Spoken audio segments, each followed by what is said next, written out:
Hello వినిపిస్తుంది కదమ్మా? వినిపిస్తుంది సార్. వినిపిస్తుంది సార్. రిపీట్ అవుతుంది.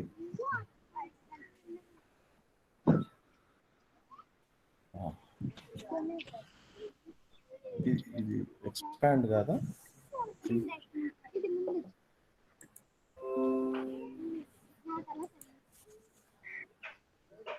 అన్ని టైం పెట్టేస్తారు.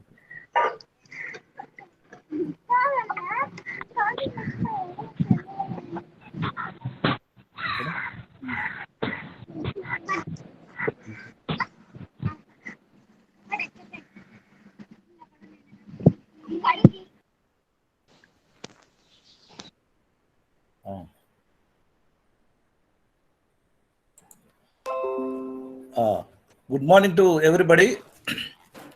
Good morning, sir. Today we are going to discussing about the classical theory of interest. సాంప్రదాయక వడ్డీ రేటు సిద్ధాంతము. నిన్నటి వరకు వేతనానికి సంబంధించినటువంటి సిద్ధాంతాల గురించి డిస్కస్ చేసినాం. ఈరోజు వడ్డీకి సంబంధించినటువంటి సిద్ధాంతాలు అనేటువంటి విషయాల గురించి డిస్కస్ చేద్దాం. వడ్డీ, ఇక్కడ మనకు ఉత్పత్తి కారకాలు 4 ఉన్నాయని చెప్పేసి చెప్పుకున్నాం కదా. ఈ ఉత్పత్తి కారకాల్లో భూమి, శ్రమ, మూలధనం, వ్యవస్థాపన, ఈ 4 ఉత్పత్తి కారకాలు అనేటువంటివి ఉన్నాయి. భూమికి ప్రతిఫలంగా, అంటే ఉత్పత్తి ప్రక్రియలో భూమి పాల్గొనేందుకు గాను చెల్లించే ప్రతిఫలమే బాటకం. సో బాటకానికి సంబంధించి మనకి రికార్డో బాటక సిద్ధాంతము, అట్లాగే కృత్రిమ బాటకము, దాని గురించి డిస్కస్ చేసినాం. అట్లాగే శ్రమకు ప్రతిఫలంగా, ఉత్పత్తి ప్రక్రియలో పాల్గొనేందుకు గాను శ్రమకు ప్రతిఫలంగా చెల్లించే ప్రతిఫలమే వేతనము. సో వేతనానికి సంబంధించినటువంటి సిద్ధాంతాల గురించి తెలుసుకున్నాం. ఈరోజు వడ్డీ అంటే ఏమి? ఉత్పత్తి ప్రక్రియలో మూలధన సేవలకు గాను చెల్లించే ప్రతిఫలమే వడ్డీ. అయితే ఈ వడ్డీ అనేటువంటిది ఎలా చెల్లించబడుతుంది, దాని ప్రతిఫలం ఏ విధంగా నిర్ణయించబడుతుంది అనేటువంటి దానికి సంబంధించి కొన్ని సిద్ధాంతాలు ఉన్నాయి. వాటిలో ముఖ్యమైనటువంటి వాటి గురించి చూద్దాం. ఇది సాంప్రదాయక వడ్డీ రేటు సిద్ధాంతము, క్లాసికల్ థియరీ ఆఫ్ ఇంట్రెస్ట్ అనేటువంటిది, ఇది కూడా ముఖ్యమైనది. సో ఇప్పుడు ఈ సిద్ధాంతం గురించి చూద్దాం. ఇక్కడ సాంప్రదాయక వడ్డీ రేటు సిద్ధాంతం అనేటువంటిది రూపొందించడానికి ముందే కొన్ని సిద్ధాంతాలు అనేటువంటివి ఉన్నాయి. అంటే ఇక్కడ పొదుపులో ఇమిడి ఉన్న పరిత్యాగానికి లేదా నిరీక్షణకు వడ్డీ ప్రతిఫలమని కొందరు భావన. అంటే ఇప్పుడు పొదుపు అనేటువంటిది, మనం ఇప్పుడు వచ్చేటువంటి ఆదాయంలో కొంత పొదుపు చేస్తాం. ఆ పొదుపు చేయాలంటే ఏం చేయాలి? మనము వినియోగాన్ని పూర్తిగా తగ్గించుకొని, అంటే మన కోరికలను చంపుకునైనా దాన్ని మిగిలి పెట్టుకుంటాం. అప్పుడు దాంట్లో ఏముంటుంది? పరిత్యాగం అనేటువంటిది ఇమిడి ఉంటుంది. అంటే పొదుపు చేయడంలో చాలా త్యాగం చేయాల్సి వస్తుంది. సో అటువంటి పరిత్యాగం కానీ, లేదా నిరీక్షణ, అది వెయిట్ చేసినందుకు గాను తిరిగి మళ్ళీ ఎవరికన్నా ఇచ్చినామనుకో డబ్బులు, ఇంకొక వ్యక్తికి డబ్బులు ఇస్తే దాన్ని తిరిగి ఒక 6 నెలలు 7 నెలలు ఎప్పుడు ఇస్తాడో తెలియనటువంటి ఒక పరిస్థితి. సో అలాంటి నిరీక్షణకు వడ్డీ ప్రతిఫలమని కొందరు భావన. సాధారణంగా వ్యక్తులు ఏం చేస్తారంటే, ప్రస్తుత వినియోగం కన్నా ఇక్కడ ప్రస్తుత వినియోగమే ముఖ్యము, భవిష్యత్తు కంటే present is the most important than future అనేటువంటి భావన అందరిలో ఉంటుంది. ఎప్పుడూ దానికంటే ఫస్ట్ మన దగ్గర ఉన్నటువంటి దాన్ని వినియోగం చేయడం ముఖ్యము అని చెప్పేసి భావిస్తారు. అందుకే మూలధనం కావాలంటే ప్రస్తుతానికి ఉన్నటువంటి వాంఛను తొలగించాలి. అంటే ప్రస్తుతానికి ఉన్న వాంఛ ఏమి? ఇప్పుడు వినియోగించుకోవాలి, ఇప్పుడే దాన్ని మన దగ్గర ఉన్నటువంటి ఆదాయాన్ని వినియోగించుకోవాలని చెప్పేసి భావన ఉంటుంది. కానీ ఆ వినియోగాన్ని చంపుకోవడం, అంటే ఆ వాంఛన అనేటువంటిది తొలగించుకుంటేనే పొదుపు అనేటువంటిది పెరుగుతుంది. పొదుపు పెరిగితేనే మూలధనం అనేటువంటిది పెరుగుతుంది. కాబట్టి ప్రస్తుతం ఉన్నటువంటి వినియోగ వాంఛను తొలగించుకుంటే తప్ప అక్కడ పొదుపు అనేటువంటిది పెరగదు. దాన్ని ప్రస్తుత వినియోగానికి ఉన్నటువంటి ఆ వాంఛను తొలగించుకోవాలంటే వడ్డీ అనేటువంటిది ప్రతిఫలంగా ఇవ్వాలి అని చెప్పేసి బావర్ అండ్ ఫిషర్ తమ కాలాధిక్యత సిద్ధాంతంలో చెప్పడం జరిగింది. అంటే ఇక్కడ వడ్డీ ఇవ్వాలి అనేటువంటిది ఎందుకు వచ్చిందంటే, ప్రస్తుతానికి ఉన్నటువంటి వినియోగ వాంఛను, ఇప్పుడే మనం కొనుక్కొని దాన్ని అనుభవించాలనేటువంటి ఆ కోరికను చంపుకొని మనము మిగలబెట్టుకుంటాం డబ్బులు. సో దాన్ని దాన్ని ఆ యొక్క ప్రస్తుతానికి ఉన్నటువంటి వినియోగ వాంఛను అధిగమించినందుకు తొలగించుకున్నందుకు గాను ఏం చేయాలంటే వడ్డీ అనేటువంటిది ప్రతిఫలంగా ఇవ్వాలి. ఇక్కడ ఈ సిద్ధాంతాలు ఫిషర్ మరియు బవర్క్ అనేటువంటి వాళ్ళు తమ ఇక్కడ టైం సిరీస్ అంటే ఆ కాలాభిరుచి సిద్ధాంతంలో చెప్పడం జరిగింది. ఈ సిద్ధాంతం చాలా విమర్శలకు గురైనప్పటికీ వీటిలో ముఖ్యమైనటువంటి భావనలు తీసుకొని సాంప్రదాయ ఆర్థికవేత్తలు ఒక వడ్డీ రేటు సిద్ధాంతాన్ని ప్రతిపాదించారు. ఇది సాంప్రదాయక వడ్డీ సిద్ధాంతం అని పిలువబడుచున్నది, క్లాసికల్ థియరీ ఆఫ్ ఇంట్రెస్ట్. ఇంకా దీన్ని సాంప్రదాయక వడ్డీ రేటు సిద్ధాంతం ప్రకారం మనకి పొదుపుకున్నటువంటి సప్లై డిమాండ్ పరిస్థితులే వడ్డీ రేటును నిర్ణయిస్తాయి. అంటే పొదుపుకుండేటటువంటి డిమాండ్ కానీ పొదుపుకుండేటటువంటి సప్లై కానీ ఈ రెండే వడ్డీ రేటు ఎంత అనేటువంటిది నిర్ణయిస్తాయి అని చెప్పేసి సాంప్రదాయ వడ్డీ రేటు సిద్ధాంతం అనేటువంటిది చెప్తుంది. అసలు ఈ యొక్క డిమాండ్ నిర్ణయించేటువంటి అంశాలు ఏం డిమాండ్ను పొదుపుకు డిమాండ్ పొదుపుకున్నటువంటి డిమాండ్ నిర్ణయించేటువంటి అంశాలు. ఇక్కడ పొదుపు అంటే ఏమి మనకు వచ్చేటటువంటి ఆదాయంలో వినియోగానికి పోగా మిగిలినటువంటి మొత్తాన్ని ఏమంటామంటే పొదుపు అని చెప్పేసి అంటాం.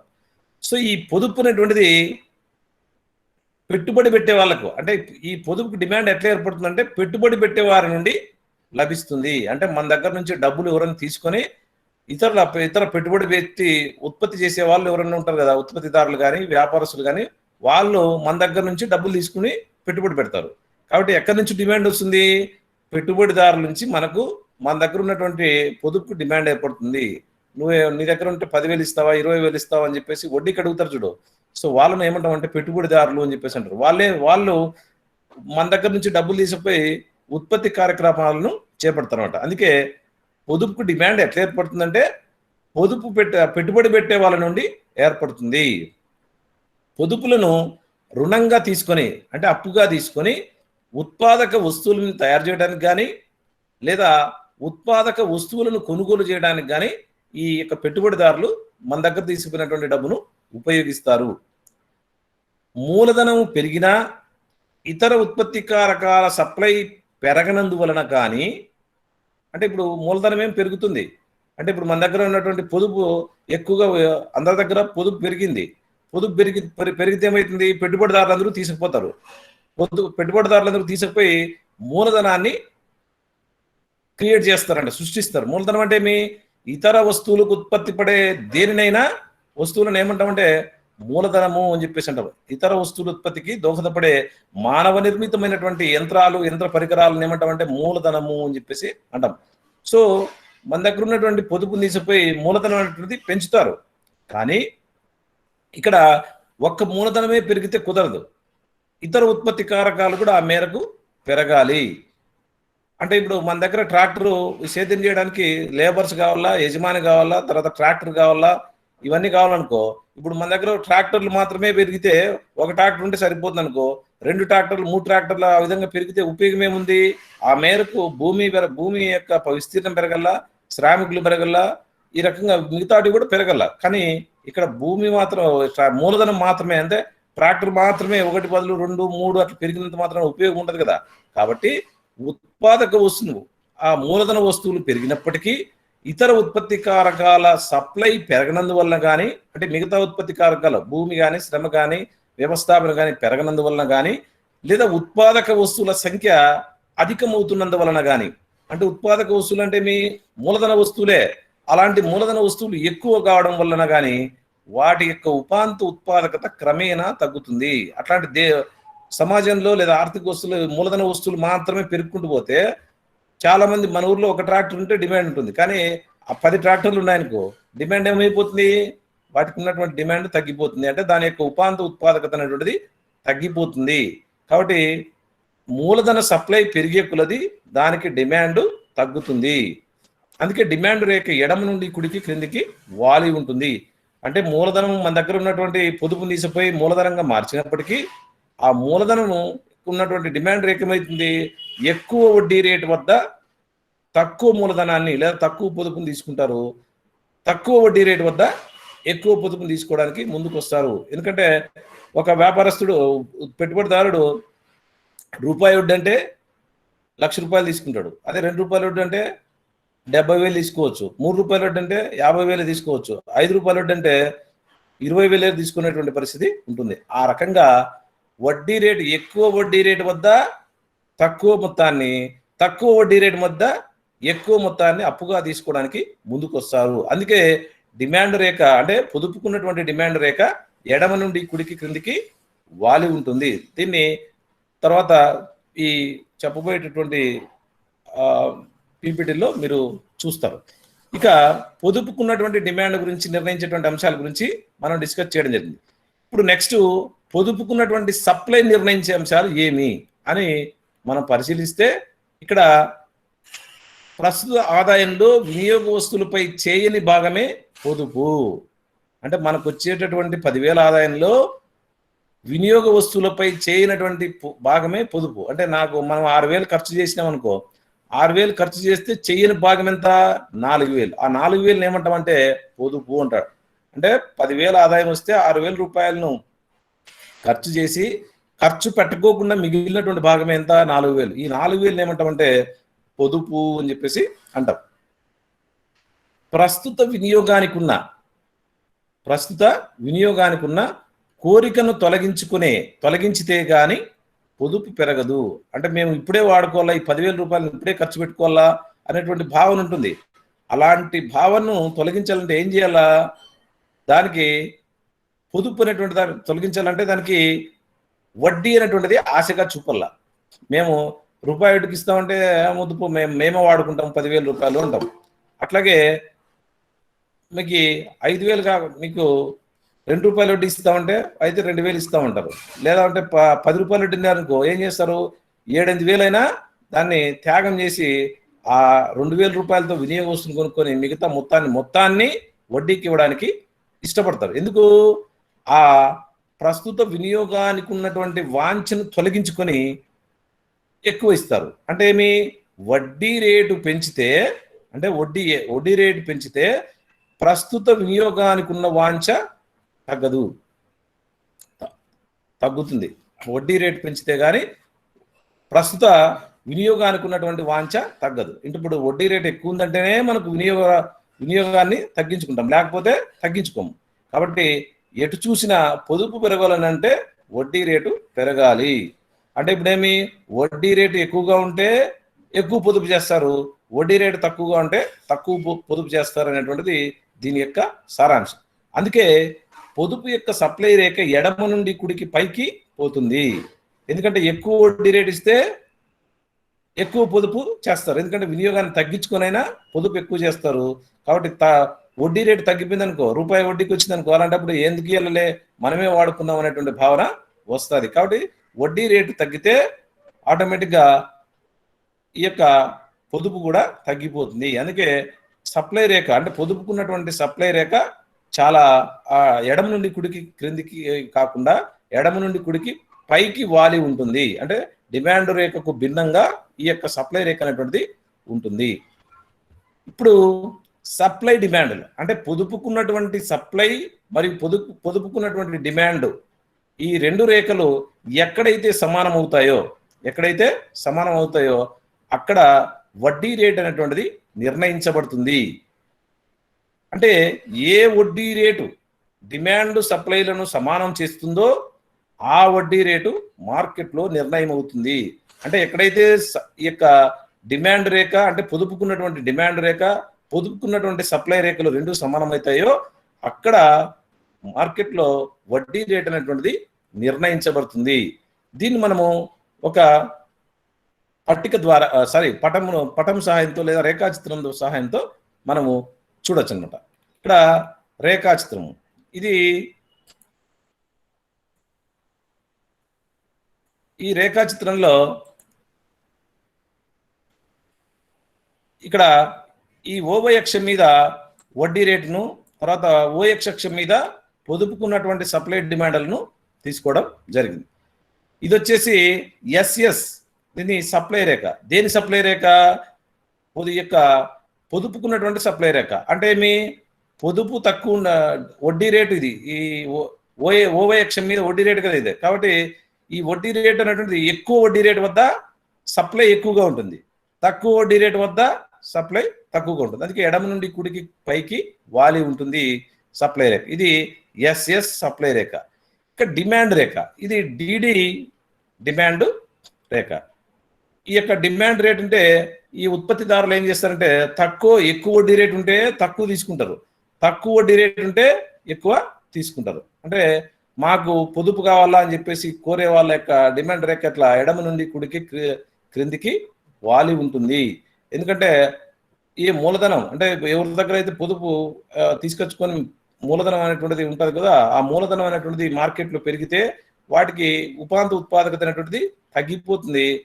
కాబట్టి అంతేకాకుండా మూలధనం మాత్రమే పెరిగి మిగతా ఉత్పత్తి కారకాలు పెరగకపోయినప్పటికీ దానివల్ల మూలధనం పెరుగుదల వల్ల ఉపయోగం ఉండదు. అందుకనే ఇది క్రమేణా మూలధన వస్తువులుకున్నటువంటి పొదుపుకున్నటువంటి డిమాండ్ తగ్గిపోతుంది. అందుకే ఈ పొదుపుకున్నటువంటి డిమాండ్ రేఖ ఎడమ నుండి కుడికి క్రిందికి వాలి ఉంటుంది. ఈ యొక్క అంటే పొదుపుకున్నటువంటి సప్లై రేఖ, పొదుపుకున్నటువంటి డిమాండ్ రేఖ, ఈ రెండు కూడా ఎల్ బిందువు వద్ద ఇవి సమానమైనవి.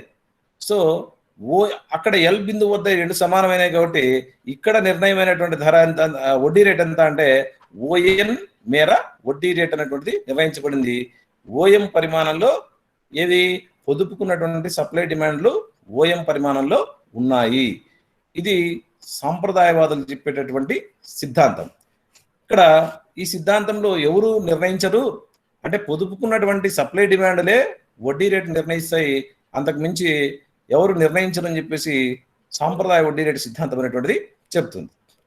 ఇక ఈ సిద్ధాంతం మీద అనేక విమర్శలు కూడా లేకపోలేదు. ఈ సిద్ధాంతం అనేటువంటిది అనేక విమర్శలకు గురైంది. ఒకటి, సంపూర్ణోద్యోగిత ఉంటుంది అనేటువంటిది ఈ సిద్ధాంతకర్తల యొక్క ప్రధానమైనటువంటి ప్రమేయం. అంటే వినిపిస్తా ఉందమ్మా?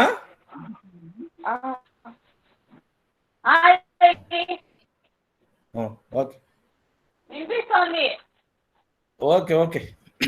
ఇక్కడ సంపూర్ణోద్యోగిత ప్రమేయం నిజం కాదు. ఎందుకు నిజం కాదు? వీళ్ళ ఉద్దేశంలో వినియోగ వ్యయాన్ని మానుకొని పొదుపు చేయుటలో ఉన్న పరిత్యాగానికి వడ్డీ ఇవ్వాలి అని ఈ సిద్ధాంతము సూచిస్తుంది.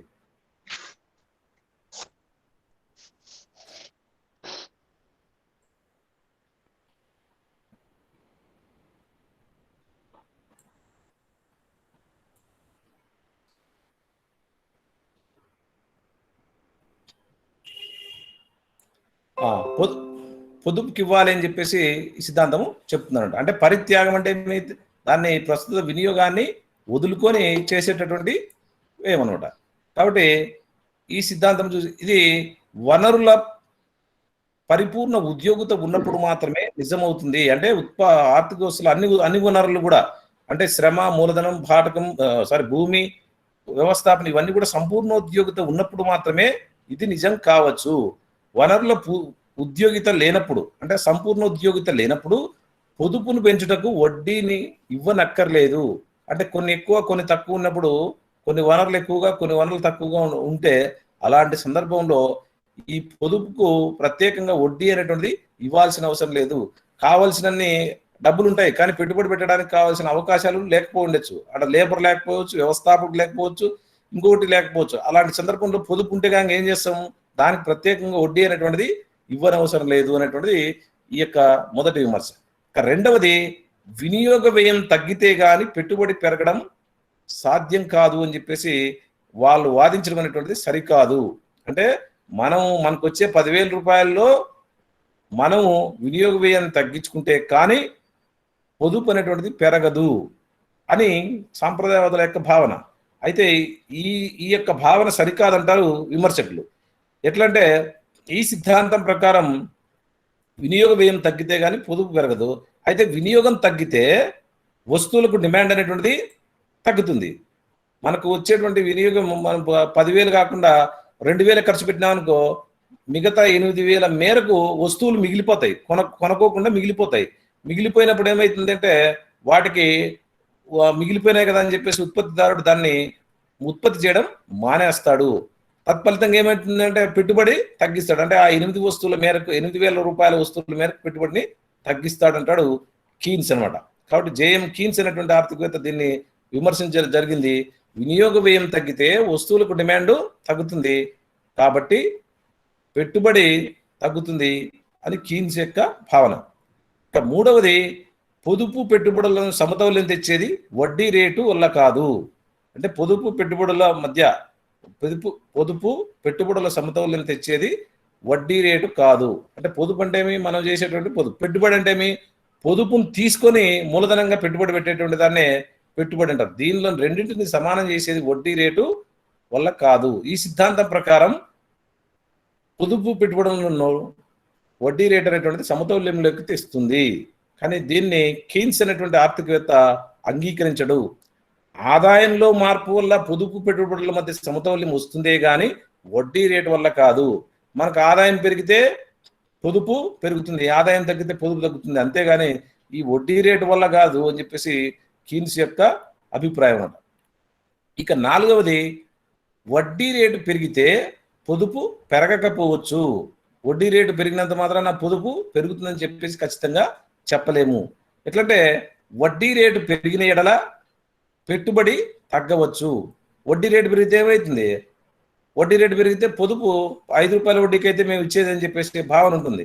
అలాంటప్పుడు పెట్టుబడిదారులు ఏం చేస్తారంటే 5 రూపాయల వడ్డీ తీసుకొని మనం పెట్టుబడి పెడితే మనకు ఏం లాభాలు వస్తాయని చెప్పేసి దాన్ని తత్ఫలితంగా పెట్టుబడి పెట్టడమే తగ్గిస్తారు. కాబట్టి పెట్టుబడులు తగ్గే అవకాశము ఉంటుంది. పెట్టుబడులు తగ్గితే ఆదాయాలు తగ్గుతాయి. మనకు ఆదాయాలు తగ్గితే పొదుపు కూడా తగ్గిపోతుంది. అంటే నువ్వు పెట్టుబడి పెట్టే వాళ్ళే లేనప్పుడు నీకేమైపోతుంది? ఆదాయం అనేటువంటిది తగ్గుతుంది. దాంట్లో పనిచేసేటటువంటి శ్రామికులందరికీ కూడా ఆదాయాలు తగ్గిపోతాయి. ఆ తగ్గిపోతే వాళ్ళ ఆదాయం తగ్గిపోతే ఏమవుతుంది? పొదుపు చేసేటటువంటి సామర్థ్యం కూడా, ఇంతకుముందు 10,000 వచ్చే ఆదాయం వచ్చే వాళ్ళు ఇప్పుడు 8,000 వచ్చిందనుకో, అలాంటప్పుడు పొదుపు చేసేటువంటి సామర్థ్యం కూడా తగ్గుతుంది. ఇక సమతౌల్య రేటుకు మార్కెట్ రేటుకు సమానత లేకపోవచ్చు. అంటే సమతౌల్య వడ్డీ రేటుకి మార్కెట్లో ఉన్న వడ్డీ రేటుకు సమానత లేకపోవచ్చు. ఎందుకంటే మార్కెట్ వడ్డీ రేటు వాస్తవ పొదుపు మీదనే కాక బ్యాంకు పరపతి మీద కూడా ఆధారపడి ఉంటుంది. అంటే మార్కెట్లో ఉండేటటువంటి వడ్డీ రేటు వాస్తవంగా ఎంత పొదుపు చేసినారనే దాని మీద కాకుండా బ్యాంకులు ఇచ్చేటటువంటి పరపతి, అంటే ఆ బ్యాంకులు ఇచ్చేటువంటి అప్పుల మీద కూడా ఆధారపడి ఉంటుంది. ఈ సమతౌల్య వడ్డీ రేటును సూచించేటటువంటి వాస్తవ వడ్డీ రేటుకు తేడా ఉండొచ్చు.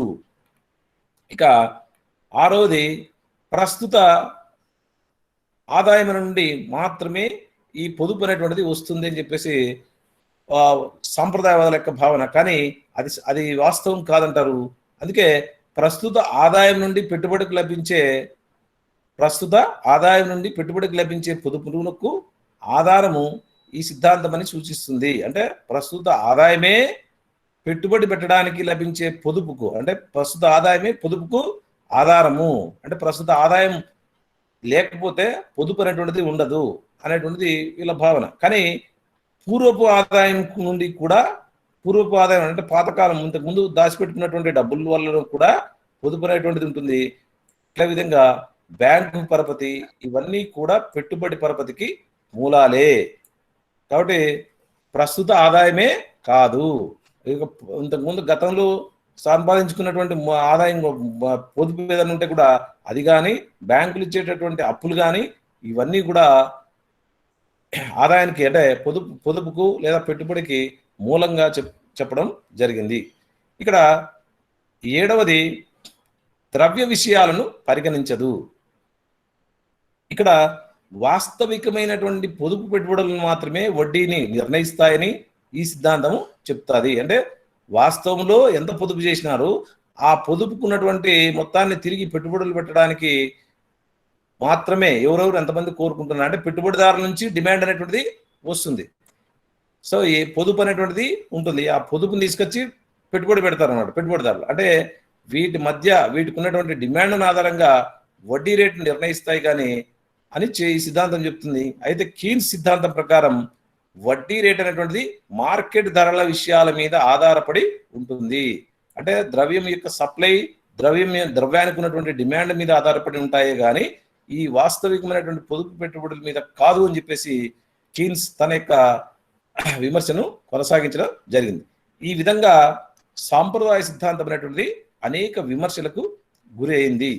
ఇది సాంప్రదాయ ఉద్యోగిత సిద్ధాంతం అనమాట. సాంప్రదాయ వడ్డీ రేటు సిద్ధాంతం. ఇది మనకు విమర్శలు అనేటువంటివి చాలా ఉన్నాయి.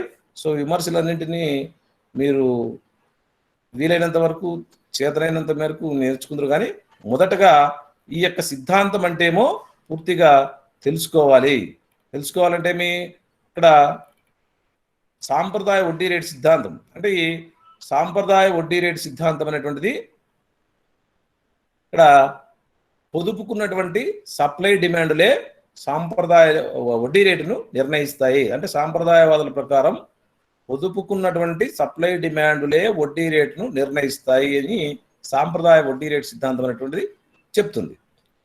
ఇక ఈ పొదుపును పొదుపు అంటే మనకి ఆల్రెడీ ఇప్పుడు చెప్పుకున్నాం కదా, పొదుపుకున్నటువంటి సప్లై పొదుపుకున్నటువంటి డిమాండ్లే వడ్డీ రేటును నిర్ణయిస్తాయి.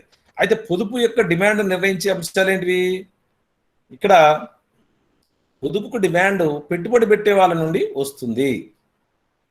ఇక్కడ పొదుపులను రుణాలుగా తీసుకొని ఉత్పాదక వస్తువులను తయారు చేయడానికి కానీ లేదా ఉత్పాదక వస్తువులను కొనుగోలు చేయడానికి కానీ ఉపయోగిస్తారు. అంటే పెట్టుబడిదారులు వీళ్ళ నుంచి అంటే ఎవరైతే పొదుపు చేసినారో వాళ్ళ నుంచి అప్పులు తీసుకొని తిరిగి ఈ యొక్క యంత్ర పరికరాలను కొని వాటిని ఏర్పాటు చేస్తారు. దాన్ని ఏమంటాము? మూలధనము అని చెప్పేసి అంటారు. అంటే పెట్టుబడిదారులు పొదుపుని తీసుకొని పెట్టుబడి పెడతారు. పెట్టుబడి పెట్టడం అంటే మీ యంత్ర పరికరాలను వాటిని కొని నిర్మాణమైనటువంటిది చేస్తారు. అవి ఏం చేస్తాయి? ఇతర వస్తువుల ఉత్పత్తికి దోహదపడతాయి. కాబట్టి మూలధనంగా లేదా మూలధనాన్ని తయారు చేయడానికి ఈ పెట్టుబడిదారుల నుంచి ఈ పొదుపుకు డిమాండ్ అనేటువంటిది ఏర్పడుతుంది. అయితే ఇక్కడ మూలధన వస్తువులు విపరీతంగా అందరూ పెట్టుబడిదారులు అందరూ మూలధన వస్తువులను అందరూ ఉత్పత్తి చేసినారనుకో, అలాంటప్పుడు ఒక్కొక్కరికి రావాల్సినటువంటి ఆదాయం అనేటువంటిది తగ్గిపోతుంది. అంటే అందరూ కూడా ఈ మూలధన వస్తువులను ఊరికనే పెరిగితే ఉపయోగం ఉండదు. ఆ మేరకు ఇతర ఉత్పత్తి కారకాలు కూడా పెరగకపోతే ఉపయోగం అనేటువంటిది లేదు. లేదా ఈ యొక్క పెట్టుబడిదారులందరూ కూడా మూలధన వస్తువులను అధికంగా ఎస్టాబ్లిష్ చేస్తే క్రమేణా వాటి నుంచి వచ్చేటువంటి ఉత్పాదకత క్రమేణా తగ్గుతుంది. అందుకే మూలధన సప్లై పెరిగే కొలది దానికి డిమాండ్ తగ్గుతుంది. అందుకే డిమాండ్ రేఖ ఎడమ నుండి కుడికి క్రిందికి వాలి ఉంటుంది. ఇక్కడ డిమాండ్ రేఖ అనేటువంటిది ఇక్కడ ఒక నిమిషం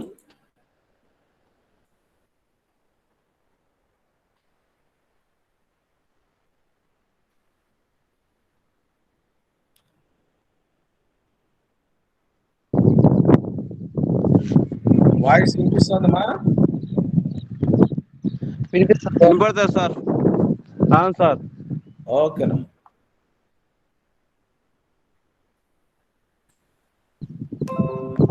ఇక్కడ మ్యూట్ చేసుకోండి మీ యొక్క. Hello, okay. సరే, ఈ మీరు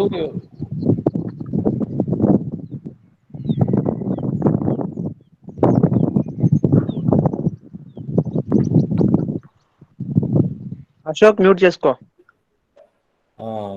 మీరు మ్యూట్ చేసుకుంటే వాయిస్ రీసౌండ్ రాకుండా ఉంటుంది. ఓకే. ఇక్కడ పొదుపుకున్నటువంటి డిమాండ్ పెట్టుబడి పెట్టే వారి నుండి లభిస్తుందని చెప్పుకున్నాం. అందుకే డిమాండ్ రేఖ ఎడమ నుండి కుడికి క్రిందికి వాలి ఉంటుంది. సో అందువల్ల ఈ సప్లై నిర్ణయించే అంశాలకు వచ్చినట్లయితే సప్లైని అంటే పొదుపును నిర్ణయించడానికి ఉన్నటువంటి పొదుపుకున్నటువంటి సప్లై నిర్ణయించే అంశాలు ఎట్లా పొదుపు చేస్తారంటే, ఎవరు సరఫరా చేసేది పొదుపును? మనమే పొదుపు సప్లై చేస్తాం. ఎట్లా చేస్తాము? మనకున్నటువంటి ఆదాయంలో కొంత భాగాన్ని ఖర్చు పెట్టుకొని మిగిలిన భాగాన్ని పొదుపు చేస్తాము. సో అది ఎక్కువ పొదుపు చేయాలంటే, లేదంటే ప్రస్తుతం ఉన్నటువంటి వినియోగ వ్యయాన్ని తగ్గించుకోవాలంటే, ఇప్పుడు మనకు 6,000 ఖర్చు చేస్తున్నాం, 10,000 ఆదాయంలో 6,000 ఖర్చు చేస్తున్నాం. దీన్ని 4,000 పొదుపు అంటాం. ఈ 6,000ను వినియోగ వ్యయం అంటాం. ఈ 6,000 వినియోగ వ్యయాన్ని ఇంకా తగ్గించుకోవాలంటే ఏం చేయాలా? దానికి వడ్డీ అనేటువంటిది ఉండాలి. అంటే 6,000 కాకుండా మనకు ఇంకా 2-3,000 ఎక్స్ట్రా పొదుపు చేయాలంటే ఏం చేయాలా? మార్కెట్లో వడ్డీ రేట్ అనేటువంటిది ఎక్కువగా ఉండాలి. అంటే ఇప్పుడు రూపాయి వడ్డీకి అయితే 4,000 ఇస్తాం. అదే ₹2 వడ్డీకి అయితే ఇంకా తక్కువ వినియోగ వ్యయాన్ని 6,000 కాకుండా 5,000కో 4,000కో తగ్గించుకొని చేస్తాం. ఇంకా ₹5 వడ్డీ అనుకో, అలాంటప్పుడు ఇంక 2-3,000 మాత్రమే వినియోగ వ్యయం పెట్టుకొని మిగతా అంతా కూడా వడ్డీకి ఇస్తాం. దాన్ని అంటే ప్రస్తుతం ఉన్నటువంటి వినియోగ వాంఛను తగ్గించుకోవడానికి వడ్డీ అనేటువంటిది ఉపయోగపడతా ఉంది. కాబట్టి ఈ యొక్క సప్లై అనేటువంటిది అంటే దేనికి ఉన్న సప్లై? పొదుపుకున్నటువంటి సప్లై పెరగాలంటే వడ్డీ రేటు పెరగాలి. అంటే ఎక్కువ వడ్డీ రేటు మధ్య ఎక్కువ వడ్డీ రేటు వద్ద ఎక్కువ పొదుపు చేస్తారు, తక్కువ వడ్డీ రేటు వద్ద తక్కువ పొదుపు చేస్తారు. అందుకే ఈ యొక్క డిమాండ్ రేఖ అనేటువంటిది సప్లై రేఖ అనేటువంటిది ఎడమ నుండి కుడికి పైకి పోయే రేఖగా ఉంటుంది. అంటే ఈ సప్లై మరియు అంటే పొదుపుకున్నటువంటి సప్లై మరియు పొదుపుకున్నటువంటి డిమాండ్ రేఖలు రెండు సమానమవుతాయో, ఎక్కడైతే సమానమవుతాయో అక్కడ నిర్ణయమైనటువంటి ధరనే మార్కెట్ వడ్డీ రేటు అని చెప్పేసి అంటాం. దీన్ని ఈ రేఖాచిత్రంలో కూడా చూడడం జరిగింది. సో ఇది ఈ రకంగా వడ్డీ రేట్ అనేటువంటిది నిర్ణయించడం జరుగుతుంది. ఇంకా దీనికి సంబంధించి మీ దగ్గర మీకేమన్నా డౌట్స్ ఉంటే I will clarify.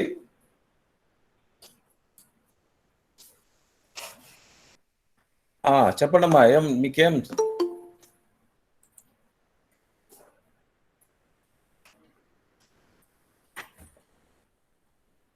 Dear students, చెప్పండి సార్. ఈ టాపిక్ మీద మీకు ఏమన్నా డౌట్స్ ఉంటే అడగండి, ఐ విల్ క్లారిఫై. ఎంతమంది వచ్చినారు ఇప్పటికి? 10 మంది సార్. ఎందుకు ఆర్డీ వాళ్ళు రావడం లేదా? వచ్చినారా ఆర్డీ వాళ్ళు? రోజు డౌన్ అవుతాం. ఈరోజు గూగుల్ మీట్ లో అంటే భవిష్యత్తులో మనకు ఒక కాలేజీకి ఒక గూగుల్ షూట్ అని చెప్పేసి ఒక వెబ్సైట్ రాబోతుంది, అది అప్లై చేస్తున్నారు. కాబట్టి మీకు భవిష్యత్తులో అంతా కూడా మీకందరికి కూడా జీమెయిల్ అనేటువంటి అకౌంట్ ఒకటి ఓపెన్ చేస్తారు కాలేజ్ స్టూడెంట్స్ కి ప్లస్ స్టాఫ్ కి. కాబట్టి దాంట్లోనే రికార్డింగ్ అన్నీ ఉంటాయి అనమాట, మీరు కూడా వాడుకోవచ్చు. కాబట్టి దానికోసం అని చెప్పేసి ఈ గూగుల్ మీట్ లోనే మనము భవిష్యత్తులో ఈ లెసన్స్ అనేటువంటివి స్టార్ట్ చేయబోయే అవకాశం ఉంది. కానీ ఇక్కడ సిస్కో వెబ్ఎక్స్ అనేటువంటిది ఉంది, కాకపోతే రికార్డింగ్ లేదనమాట. రికార్డింగ్ అనేటువంటిది తప్పనిసరి అని చెప్పేసి ఉన్నతాధికారులు చెప్పి ఉన్నారు. కాబట్టి అది ఇక్కడ ఎందుకో టెక్నికల్ గా ప్రాబ్లం ఉంటే సిస్కో వెబ్ఎక్స్ కాకుండా ఈరోజు గూగుల్ మీట్ అనేటువంటి దాన్ని వాడుకోవడం జరిగింది.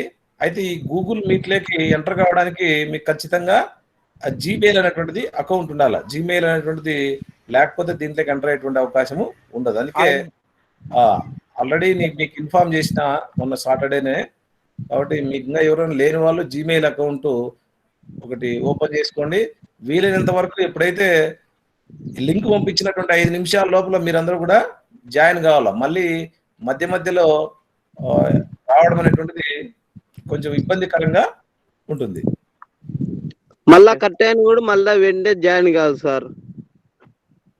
ఇది కొంచెము ఆప్షన్ కొత్తది కదా, నాకు కూడా పూర్తిగా ఐడియా లేదు. ఎప్పుడైనా జాయిన్ అయ్యేటువంటి అవకాశాన్ని ఏదన్నా చూస్తా ఆప్షను, అట్లుంటే సరిపోతుంది. ఇంకా ఎవరన్నా జాయిన్ కాకుండా ఉన్నారా? ఇప్పుడు ఎవరన్నా జాయిన్ కాకపోతే అడ్మిట్ చేస్తా. శ్రీరాము వాళ్ళకి రాలేదు సార్. అది వచ్చినాడు శ్రీరామ్ వచ్చినాడు సార్. ఇంకా జాయిన్ అయ్యే వాళ్ళు ఉన్నారు సార్. అదే ఇప్పుడు ఇది కొత్త ఈ రోజే కదా స్టార్ట్ చేసింది, మనకు కూడా పూర్తిగా మళ్ళా గూగుల్ మ్యాట్ లేదు సార్. అది మళ్ళా అదే హాఫ్ అన్ అవర్ తర్వాత ఇల్లు పోయాడు సార్. మళ్ళా జాయిన్ కావాలి సార్ దీంట్లోన. గూగుల్ మీట్ లో హాఫ్ అన్ అవర్ అయిపోతానే వెళ్ళిపోతుందా? లేదు సార్, బాగుంది సార్. జూమ్ యాప్ అయితే మీకు 40 నిమిషాలు హాఫ్ అన్ అవర్ ఉంటుంది, అయిపోతుంది అంతే, ఎండ్ అయిపోతుంది మార్కెట్ అది క్లాసు. ఇదేం లేదు, ఇది సమస్య లేదు, గంట సేపు అయినా ఉంటుంది.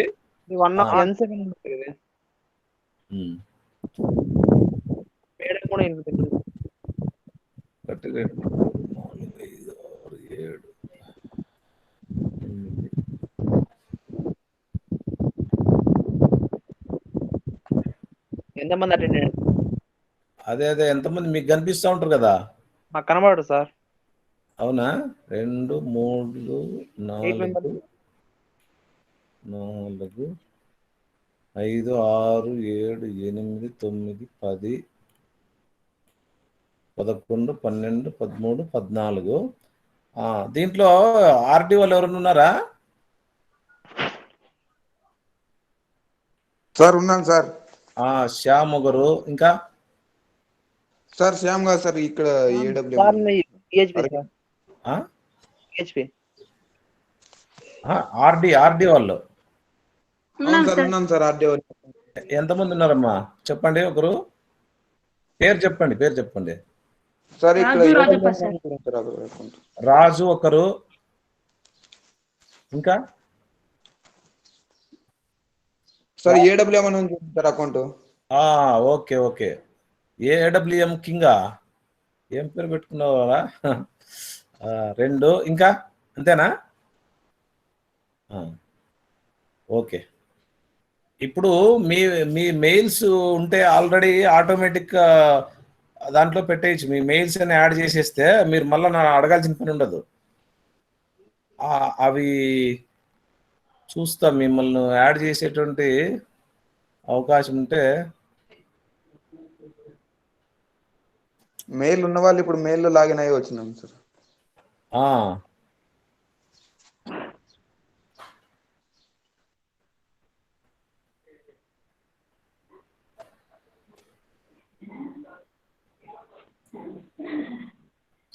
సరే ఇది మనకు ఏదో చెప్తాను, కొత్త బిచ్చగాడు పొద్దెరగడు అన్నట్లు మనకు అవి ఇవి చేస్తానే ఉన్నాం కానీ ఏం పూర్తిగా పట్టు రావడంలే. ఆయా వెబ్ఎక్స్ కొన్నాళ్ళు, గూగుల్ మీట్ కొన్నాళ్ళు, జూమ్ కొన్నాళ్ళు ఇట్లా. సరే, మనకు పర్మనెంట్ యాప్ ఉంటే బాగుంది సార్. అయితే ఇప్పుడు రాబోయేటువంటి రోజులన్నీ కూడా ఇంకా ఇదే గూగుల్ మీటే మనకు అందరికీ వచ్చే రాబోయేది. అందుకనే మీకు పరిచయం చేసినట్లుంటుంది, నేను కూడా నేర్చుకున్నట్లుంటుంది అని చెప్పేసి. ఓకే సార్, బాగుంది. దీంట్లో రికార్డింగ్ కూడా ఉంటుంది. ఈ రికార్డింగ్ ఎవరైనా వినలేదనుకో, ఈ లింక్ మీకు షేర్ చేసినప్పుడు మళ్ళీ కూడా వినొచ్చు. అట్లా మీకు వినడానికి ఏమి ఇబ్బంది లేదు కదా? సౌండ్ వాయిస్ బాగా వస్తుందా? మీకు ఈరోజు అది పెడతా, ఏది వేతన సిద్ధాంతాలు అనేటువంటిది క్వశ్చన్ సంబంధించిన ఆన్సర్ పెడతా. ప్లస్ ఈ సిద్ధాంతానికి సంబంధించి మీకు సాంప్రదాయ ఉద్యోగిత సిద్ధాంతం అని చెప్పేసి ఇది కూడా పెట్టేస్తా. మీకు వీలైనంత వరకు సిలబస్ మీరు ఒకవైపు క్లాసులు వింటూనే మరోవైపు వాటిని మెటీరియల్ కూడా బాగా చదువుకొని సిద్ధం కావాలి. నెక్స్ట్ మంత్ లో ఉండే అవకాశం ఉంది ఎగ్జామ్స్, కాబట్టి దాన్ని దృష్టిలో పెట్టుకోండి.